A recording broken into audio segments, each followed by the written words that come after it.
आड़केली अरे दंडम पेड़ता पंजे please please please please बंद करो थोड़ी एसपीआर हिल्स लो బయలుదేరి ఇక్కడ దాకా వచ్చినాం अरे నీకు దండం పెడతారా भाई बंजी तेरे को फुल पेमेंट देंगे रुक जा थोड़ी देर आड़केली ఇక్కడ దాకా వస్తుంటే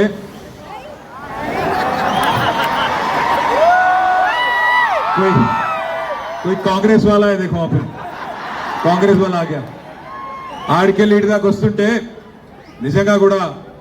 పోయినసారి గోపీనాథ్ గారు 2023లో ఇక్కడి నుంచి పోటీ చేసినప్పుడు జూబ్లీ హిల్స్ నియోజకవర్గంలో అత్యధిక మెజారిటీ ఇచ్చింది ఇదే రెహమత్ నగర్ గడ్డ 5750 ఓట్ల మెజారిటీ 2023లో మీరు ఇచ్చినారు మరి ఈ రోజు అక్కడి నుంచి ఇక్కడి దాకా ఎస్పీఆర్ హిల్స్ నుంచి మొదలు పెడితే ఇక్కడ దాకా మీరు చూపెడుతున్న జోష్ చూస్తుంటే మీలో ఉన్న ఉత్సాహం చూస్తుంటే इस बार 12000 మెజారిటీ మిలేగా करके लग रहा है 6000 కాదు 12000 మెజారిటీ వస్తది ఈ డివిజన్ లానే ఒక విశ్వాసం మిమ్మల్ని అందరిని చూస్తుంటే కలుగుతా ఉన్నది।